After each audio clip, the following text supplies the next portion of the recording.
Hi everybody and have a blissful day. I am Dr. N. Gurappa. In this video, I am presenting an interference experiment to verify the correctness of the non-dualistic interpretation of quantum mechanics at a single quantum level, which I proposed recently. There are various interpretations of quantum formalism like the mainstream Copenhagen interpretation, de Broglie theory, Manifold's interpretation, spontaneous collapse theories, etc. If that's the situation, then why and what's the need for another interpretation is definitely a valid question.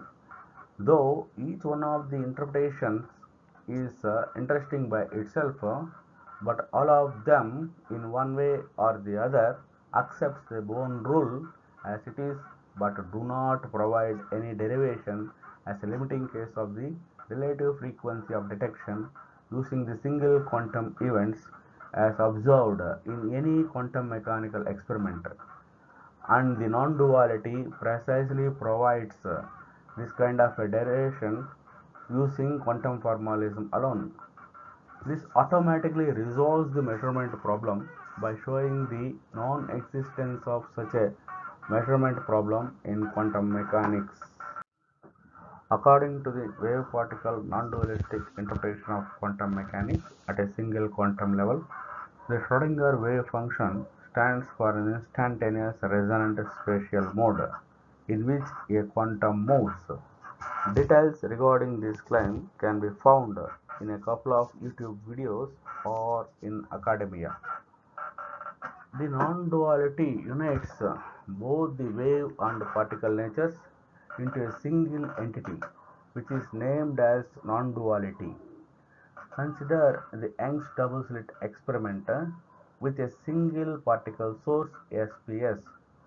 The moment a quantum is emitted from the source, the Schrödinger waveform also appears instantaneously everywhere at the same instant, and hence through the narrow slit NA, double slit assembly DSA, and onto the detector screen DS, where the inner product interaction happens. The excited dual state in the detector screen is analogous to an image in a mirror. The position eigenvalues, being real numbers, appear in the region of inner product, which also corresponds to a set of real numbers. The Schrödinger waveform is like a spatial mode in which the quantum flies, akin to the case of a test particle moving in the curved space-time of Einstein's general theory of relativity. The instantaneous nature is a generic property of any eigenstate, and the corresponding eigenvalue is carried by the particle. This picture is consistent with Bohr's probabilistic interpretation. The wave function determines only the probability that a particle which brings with itself energy and momentum takes a path, but no energy and no momentum pertains to the wave, but with an exemption of the notion of probability. To verify the physical nature of Schrodinger's wave function as an instantaneous resonant spatial mode, a modified Mach-Zehnder interferometer experiment with a single particle source is proposed as follows. BS and IBS are 50-50 beam splitter and inverse beam splitter respectively.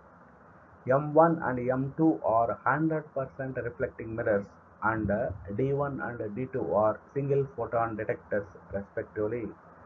A single photon falls entering BS gets partially refracted and partially reflected into path 1 and path 2 respectively.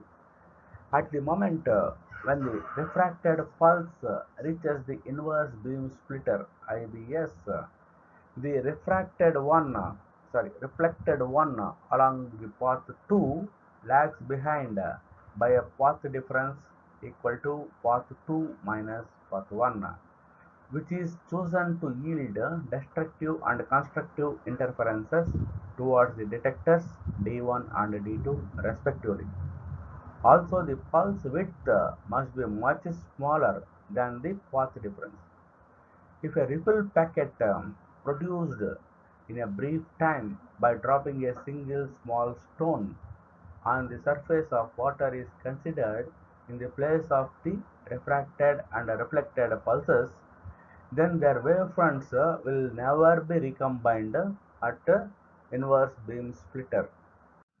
If a continuous stream of photons is entering the modified Mach-Zehnder interferometer, then no photon will be detected by D1, while all are found at D2 due to the already chosen path difference. However, the next photon is not allowed to enter the modified Mach-Zehnder interferometer before the detection of the present one.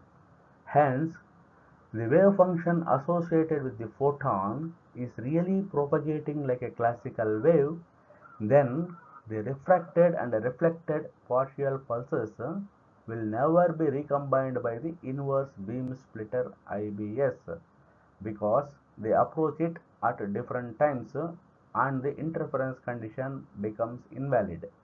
It is the reflected pulse along the path 2 lags behind the refracted pulse along path 1, and hence the inverse beam splitter cannot recombine them.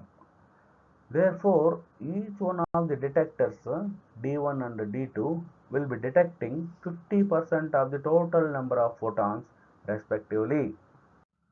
This is because the moment a photon appears, its instantaneous resonant spatial mode, synonym to the Schrodinger wave function, gets refracted and reflected by the beam splitter Bs and gets recombined at the inverse beam splitter IBS, forming destructive and constructive interferences towards D1 and D2 respectively all at once, akin to the case of Young's double slit experiment as described earlier. Depending on the absolute phase associated with the wave function, the moving photon will enter into either path 1 or path 2 and always emerges out of inverse beam splitter IBS towards detector D2. Prediction by the non-duality. Suppose that the physical meaning of Schrodinger's wave function is an instantaneous resonant spatial mode in accordance with the non-duality, then the interference condition is automatically satisfied and D2 will register 100% of the photons entering into the modified Mach-Zehnder interferometer. Instead of photons, if this experiment is done using single electrons, single atoms or single molecules, then not only the results will be better obtained, but also the instantaneous nature of the Schrodinger wave function will become very apparent. Therefore, if the difference between the time of flight of the photon along path 2, say T2, and path 1, say T1, is sufficiently larger and also greater than all the possible experimental errors involved in determining the initial time of production and final time of detection of a photon, then half of the total number of photons detected by D2 will have arrival time T2 and the remaining half will have arrival time T1. Therefore, in this particular experiment, which path information can be easily obtained by merely measuring T1 and T2. This kind of path information is available even in the case of a Hofscher's experiment, but with respect to which one of the two detectors located at two different spatial positions is detecting the photon. Nowadays, single photon sources are very common and it may not be difficult at all for experts to do this experiment. A negative result of this experiment simply implies that the non-dualistic interpretation is wrong, and then I will be withdrawing all my research papers I posted on the non-duality. In the first paper, I proposed the present interference experiment and second and third papers contain the same experiment as a section. All these papers are available in my ResearchGate profile and in academia. The last reference contains an explanation to Hofstede's experiment by non-duality and related references therein. It will be unfair if I didn't refer to a video which I saw in YouTube recently. Title of the video is How Big is a Visible Photon? At a time 5 minutes and 33 seconds, the author of the video claims that he did his experiment in October 2020, but the video was published on July 5th, 2021. But my first paper, is actually submitted to VIXRA and ResearchGate on 16th March 2020, roughly 7 months before he did his experiment. The author of this video has designed a modified version of the double-slit experiment. The principle involved in his experiment is exactly the same as the modified Mach-Zehnder interferometer experiment as described now, which I proposed roughly 7 months before him. And his experimental finding is 100% in accordance with my prediction. He has his own explanation in his video, which I am not referring here, but referring to only the principle involved. Anyhow, he did not measure the time of arrival of photons at photon detectors. I cordially welcome your valuable comments. Thanking you for your kind attention and best regards.